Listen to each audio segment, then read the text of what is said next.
नमस्कार, आप देख रहे हैं जनता टीवी और मैं हूं आपके साथ मनीषा सिंह। बुलेटिन की शुरुआत करेंगे इस वक्त की बड़ी खबर के साथ। बड़ी खबर, बड़ी जानकारी आ रही है इस वक्त के सामने।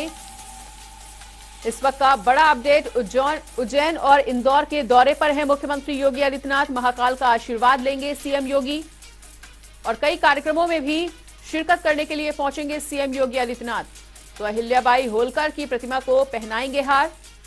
वहीं श्रीनाथ मंदिर भी उनका जाने का कार्यक्रम है और ध्वज स्तंभ कार्यक्रम में भी वो शामिल होंगे। आपको बता दें, उज्जैन और इंदौर दौरे पर मुख्यमंत्री योगी आदित्यनाथ महाकाल के दर्शन करेंगे, उनका आशीर्वाद लेंगे सीएम योगी और कई कार्यक्रमों में भी उनका शामिल होने की सूचना मिल रही है। उज्जैन और इंदौर के दौरे पर रहेंगे, महाकाल का आशीर्वाद लेंगे सीएम योगी और दर्शन पूजन के साथ ही कई कार्यक्रमों में भी होंगे शामिल। देवी अहिल्याबाई होलकर की प्रतिमा पर माल्यार्पण करेंगे और श्रीनाथ मंदिर में ध्वज स्तंभ के लोकार्पण कार्यक्रम में भी शामिल होंगे।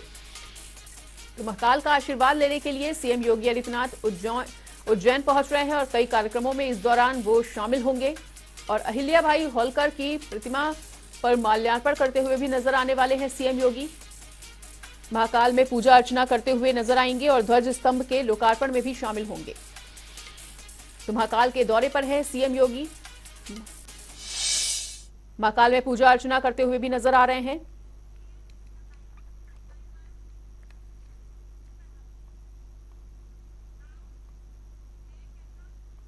और इसी बड़ी खबर पर अधिक जानकारी के लिए हमारे साथ हमारे सहयोगी टीएन मिश्रा जुड़ चुके हैं। तो टीएन मिश्रा, इंदौर और उज्जैन के दौरे पर है सीएम योगी आदित्यनाथ, उनका ये दौरा कितना ज्यादा खास? देखिए मनीषा, जो सीएम योगी आदित्यनाथ अपने यूपी के साथ साथ जहां भी मौका मिलता है धार्मिक स्थलों को जाने के लिए, तो वो मौका निकाल कर जाते हैं और वहां पूजा अर्चना करते हैं।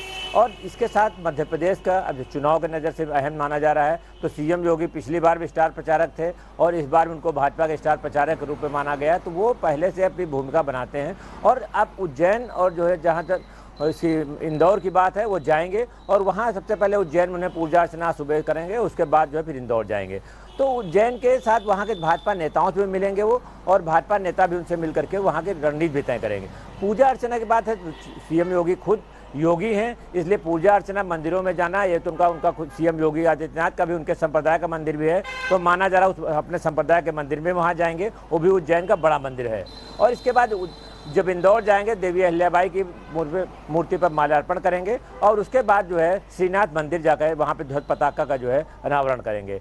तो ये सीएम योगी का कार्यक्रम वहाँ का है और ये भी माना जा रहा है कि इससे पार्टी के लोग जब मिलेंगे तो पार्टी गतिविधियों को आगे बढ़ाएंगे और वो वहाँ पर भाजपा के लोगों से मिल करके भाजपा की आगे के रणनीति लोकसभा चुनाव की भी तय करेंगे, क्योंकि केवल धार्मिक कार्यक्रम नहीं है, धार्मिक और राजनीतिक दोनों कार्यक्रम इसमें होंगे और दोनों का पूरा लोगों को फायदा मिलेगा। जी मनीषा। बिल्कुल टीएन मिश्रा, तो अगर सियासी मायनों की बात करें तो किस तरह से सियासी मायनों को समझा जाए?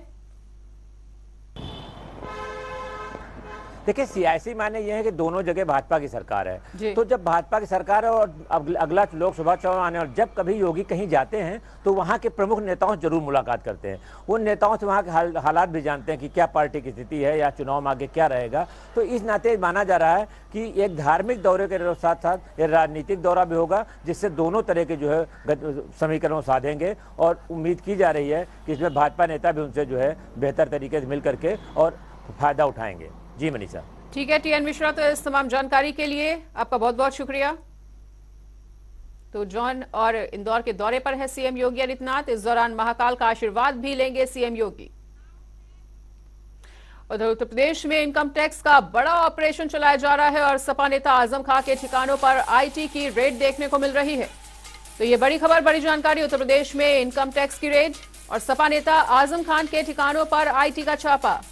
रामपुर, मेरठ, गाजियाबाद में छापेमारी की जा रही है और लखनऊ में आज सुबह से ही छापेमारी चल रही है। तो इनकम टैक्स का ये बड़ा ऑपरेशन चलाया जा रहा है यूपी में और सपा नेता आजम खान के भी ठिकानों पर आईटी ने छापा मारा है। एडीजी वाराणसी खुद मामले में की मॉनिटरिंग कर रहे हैं और आपको बताना चाहेंगे कि ये दो तस्वीरें आपके सामने टीवी स्क्रीन पर रामपुर और सीतापुर की, जहां पर इस वक्त आईटी की रेड चल रही है और आजम खान के ठिकानों पर भी आईटी का छापा पड़ता हुआ। तो रामपुर, मेरठ, गाजियाबाद में आईटी ने छापा मारा है। आईटी ने यह बड़ा ऑपरेशन चलाया है और आईटी के निशाने पर आजम खान भी। तो इनकम टैक्स का ये बड़ा ऑपरेशन यूपी में चलता हुआ। दो तस्वीरें आपके सामने रामपुर और सीतापुर की। वहीं आपको बताना चाहेंगे कि रामपुर, मेरठ, गाजियाबाद, सहारनपुर, सीतापुर में आईटी का छापा पड़ता हुआ नजर आया है और लखनऊ एमपी में आज सुबह से ही चल रही है छापेमारी।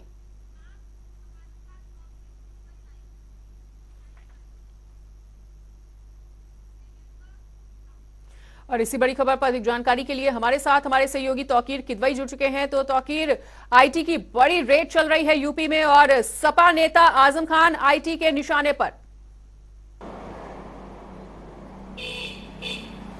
जी बिल्कुल, देखिए आज सुबह से ही आईटी की रेड पड़ी हुई है और इसमें सबसे बड़ी बात है कि बताया यह जा रहा है कि जो जौहर यूनिवर्सिटी का मामला है उससे जुड़े हुए जो लोग हैं और उससे जुड़े हुए जो ठिकाने हैं, खासकर वहां पर आईटी की रेड पड़ी है। समाजवादी पार्टी के जो नेता हैं आजम खान, उसमें उनके जो रामपुर जो उनका आवास है, इसके अलावा मेरठ, गाजियाबाद, सहारनपुर, सीतापुर और लखनऊ में आईटी की रेड पड़ी है।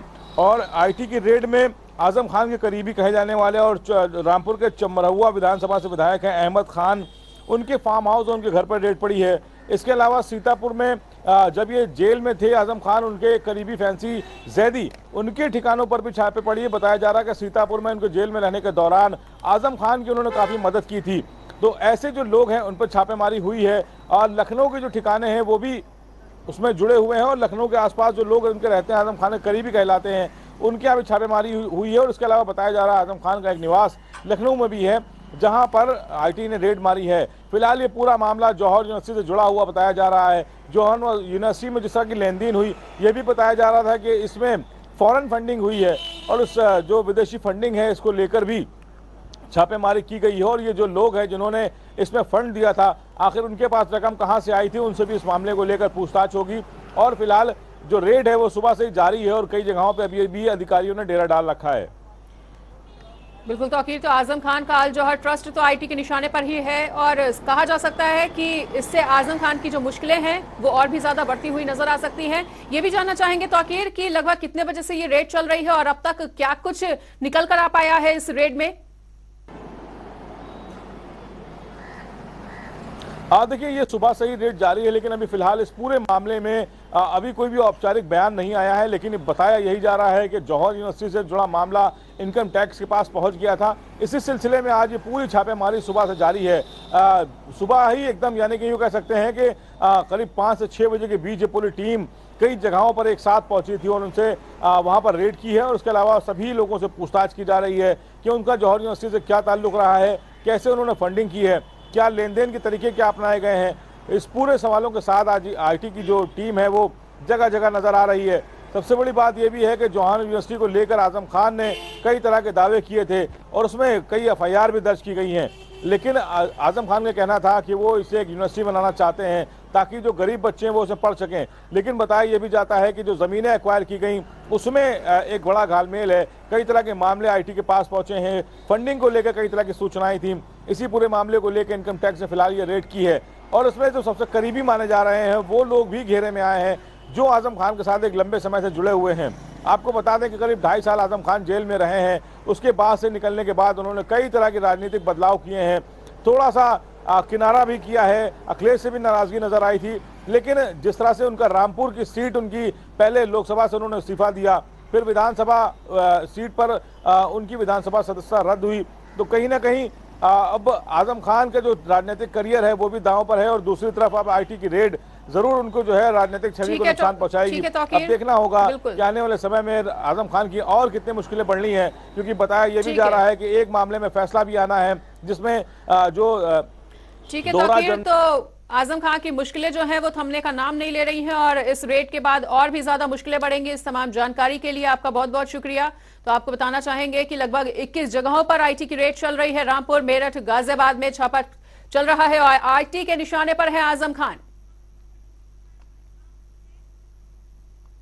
और इस बीच एक और बड़ी जानकारी का रुख कर लेते हैं। एक और बड़ी खबर आ रही है सामने। हापुड़ में वकीलों पर लाठीचार्ज के मामले से जुड़ी हुई बड़ी खबर आपको बताने जा रहे हैं, जहां अवध बार के वकील आज भी हड़ताल पर रहेंगे और अवध बार एसोसिएशन ने इसका ऐलान किया है। तो ये बड़ी खबर, बड़ी जानकारी आपको बता रहे हैं। आज भी जारी रहेगी वकीलों की हड़ताल और हापुड़ में हुए लाठीचार्ज के मामले में वकीलों की हड़ताल लगातार देखने को मिल रही है और हाईकोर्ट के गेट नंबर 6 पर 12 बजे से वकीलों का प्रदर्शन होता हुआ नजर आएगा। तो इस वक्त ये बड़ी खबर, बड़ी जानकारी आपको बता रहे हैं। अवध बार के वकील आज भी हड़ताल पर रहेंगे और अवध बार एसोसिएशन का ये बड़ा ऐलान होता हुआ आज भी जारी रहेगी वकीलों की हड़ताल।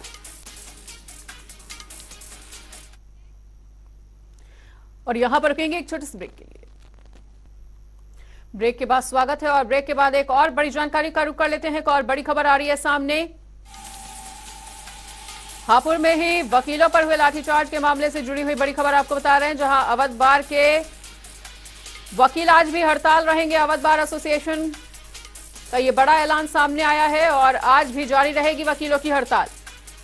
तो इस वक्त ये बड़ी खबर, बड़ी जानकारी आपको बता रहे हैं। अन्य बार के वकील भी हड़ताल करेंगे और हाईकोर्ट के गेट नंबर 6 पर 12 बजे से प्रदर्शन होता हुआ नजर आएगा। तो हापुड़ में वकीलों पर लाठीचार्ज का मामला है और इसी मामले में अवध बार एसोसिएशन के तमाम वकील आज भी हड़ताल पर रहेंगे। अवध बार एसोसिएशन ने ये ऐलान किया है कि गेट नंबर 6 पर उनका ये प्रदर्शन देखने को मिलेगा। तो आज भी जारी रहेगी वकीलों की हड़ताल। और इसी बड़ी खबर पर अधिक जानकारी के लिए हमारे साथ हमारे सहयोगी अमन त्यागी जुड़ चुके हैं। तो अमन, अवध बार एसोसिएशन के वकील आज भी हड़ताल पर रहेंगे। बिल्कुल मनीषा, देखिए आपको बता दूं कि 29 अगस्त के बाद अधिवक्ताओं पर लाठीचार्ज का मामला गंभीर रूप लिए हुए हो। लगातार अधिवक्ता, पश्चिमी यूपी के अधिवक्ता जितने भी हैं वो लगातार इस पर धरना प्रदर्शन कर रहे हैं, अलग अलग मांगों को लेकर अपना धरना प्रदर्शन कर रहे हैं। और हालांकि देखिए जो एसआई की टीम मुख्यमंत्री के द्वारा बनाई गई थी और वहां पर जो है 17 अधिवक्ताओं ने अपनी घटनाक्रम भी बताया और 17 अधिवक्ताओं ने अपनी जो उनके पास जो एविडेंस है उनको भी एसआई की टीम को सौंपा।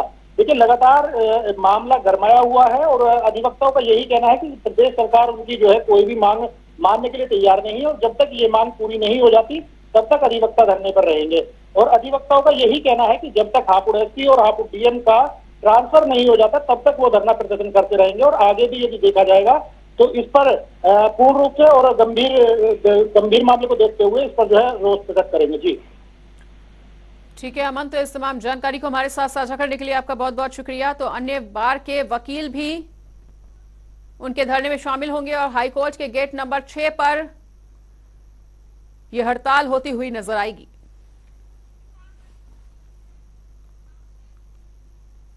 और इसी बीच एक और बड़ी जानकारी का रुख कर लेते हैं। एक और बड़ी खबर सामने आती हुई। बीजेपी अध्यक्ष जेपी नड्डा आज बैठक करेंगे और प्रदेश अध्यक्ष, प्रदेश प्रभारी, सह प्रभारियों के साथ उनकी ये बैठक आयोजित होती हुई नजर आएगी। सुबह 11 बजे वर्चुअली तरीके से इस बैठक का आयोजन किया जा रहा है और सभी राज्यों के प्रदेशाध्यक्ष इसमें शामिल होंगे। तो प्रदेश प्रभारी भी बैठक में हिस्सा लेंगे और इस वक्त की ये बड़ी खबर आपको बता रहे हैं। बीजेपी अध्यक्ष जेपी नड्डा आज बैठक करने जा रहे हैं। बीजेपी सेवा पखवाड़े को लेकर ये बड़ी बैठक होने जा रही है और सुबह 11 बजे से वर्चुअली तरीके से ये बैठक आयोजित होती हुई कुछ ही देर में नजर आएगी और सभी राज्यों के प्रदेशाध्यक्ष इसमें शामिल होंगे। तो प्रदेश प्रभारी भी इस बैठक में हिस्सा लेंगे और बीजेपी अध्यक्ष जेपी नड्डा लेंगे एक अहम बैठक। तो सुबह 11 बजे से अब से कुछ ही देर में ये वर्चुअल तरीके से बैठक का आयोजन होता हुआ नजर आएगा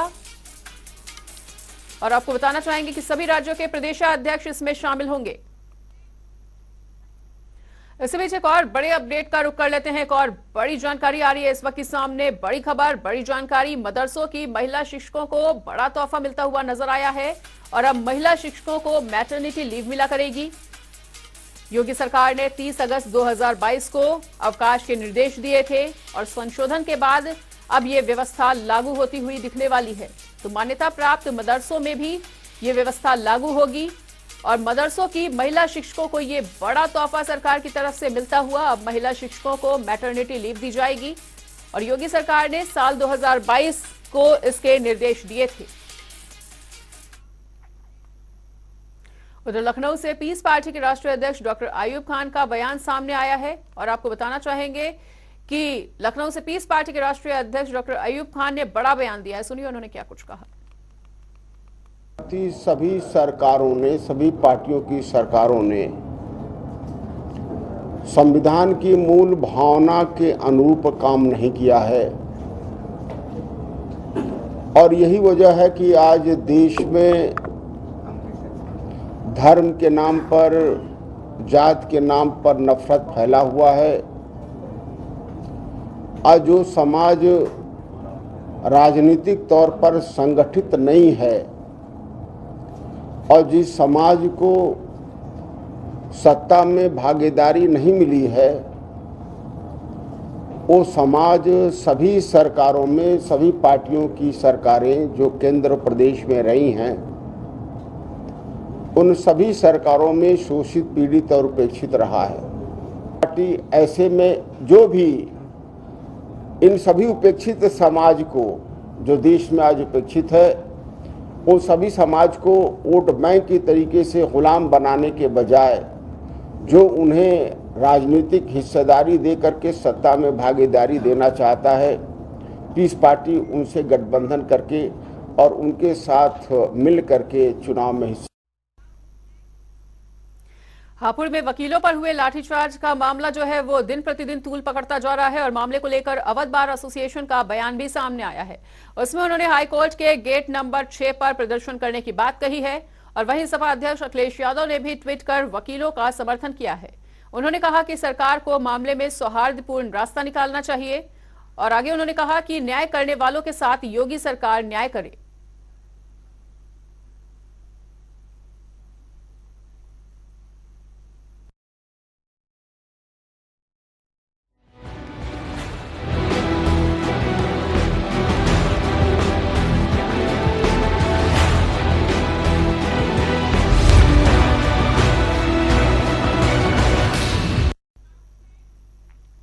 और अब रुक कर लेते हैं 4 मिनट में 18 मंडलों की खबरों का। आगरा में दिखा बाल गृह की अधीक्षिका का अमानवीय व्यवहार, मासूम बच्चों के हाथ पैर बांधकर चप्पलों से करती है पिटाई, जिलाधिकारी कार्यालय में शिकायत दर्ज। फतेहपुर में पुलिस ने वाहन चोरों पर कसा शिकंजा, 2 शातिर चोरों के साथ चोरी की गाड़ियों को भी किया है बरामद। मुजफ्फरनगर पुलिस ने चीनी के ट्रक की चोरी का किया खुलासा, लगभग 410 चीनी के कच्चे, अवैध तमंचा और 2 जिंदा कारतूस भी किए हैं बरामद, शातिर आरोपी गिरफ्तार। मिर्जापुर में हुई लूट के बाद सतर्क हुई पुलिस, भारी फोर्स ने की वाहन स्वामियों की चेकिंग, संदिग्ध दिखने वाले वाहन स्वामियों से की गई है पूछताछ। आगरा में कमिश्नरी पर किसानों का हल्ला बोल, अधिकारियों की गाड़ी के आगे बैठे किसान, थीम पार्किंग की जमीन के मुआवजे की रखी है मांग। रायबरेली में युवती का शव रखकर परिजनों ने किया सड़क जाम, गांव के ही युवक और उसके पिता पर छेड़छाड़ के लगाए गए हैं आरोप, पुलिस ने दिया जल्द कार्रवाई का आश्वासन। भदोई में उप स्वास्थ्य केंद्र के निर्माण से नाराज ठेकेदार ने उखाड़ी केंद्र की ईंट, मौके पर पहुंचे भाजपा नेता ने मामले को कराया शांत। हापुड़ में वकीलों पर लाठीचार्ज का मामला लगातार पकड़ रहा है तूल, वकीलों की हड़ताल लगातार जारी, अलग अलग जगहों पर नारेबाजी कर जता रहे हैं रोष। रामनगर में महिला ने धोखाधड़ी से की दूसरी शादी, शादीशुदा होने की बात जानकर कोर्ट पहुंचा युवक, महिला समेत 4 लोगों के खिलाफ केस दर्ज। बाहुबली मुख्तार अंसारी ने बताया खुद की जान को खतरा, फर्जी एम्बुलेंस केस में सुनवाई के दौरान कोर्ट से लगाई सुरक्षा की गुहार। कुशीनगर में देह व्यापार का पर्दाफाश, पुलिस ने 2 घरों के अलावा 3 होटलों पर की छापेमारी, रेड में पकड़े गए 1 दर्जन जोड़े। संत कबीर नगर में प्रेम प्रसंग के चलते व्यक्ति की हत्या, युवक और युवती के परिवार के बीच जमकर हुई मारपीट। अलीगढ़ में एक छात्र ने दूसरे छात्र पर पेट्रोल डालकर लगाई आग, छात्र को गंभीर अवस्था में मेडिकल कॉलेज में कराया गया है भर्ती, मुकदमा दर्ज कर जांच में जुटी पुलिस। झांसी में छात्र छात्राओं ने स्कूल पर लगाए नकल करने के आरोप, पुलिस बुलाने की भी दी गई है धमकी। संत कबीर नगर में डिलीवरी बॉय के साथ हुई लूट, वहीं पुलिस ने 3 आरोपियों को किया है गिरफ्तार, लूट के पैसे और सामान को भी किया गया है बरामद। फरुखाबाद में सीनियर सिटीजन के साथ थाने के दरोगा ने की जमकर मारपीट, पीड़ित बुजुर्ग के साथ पहले दबंगों ने भी की थी मारपीट। फरुखाबाद में दिखा दबंगों का कहर, छोले भटूरे खाने के बाद पैसे देने से किया है इनकार, पैसे मांगने पर बदमाश शराबियों ने जमकर मचाया उत्पात। फरुखाबाद में बरेली हाईवे पर होगी तीसरी आंख से निगरानी, जमापुर चौराहे पर लगाए गए हैं सीसीटीवी कैमरेज, मुख्य मार्गों पर रहेगी कैमरों की नजर।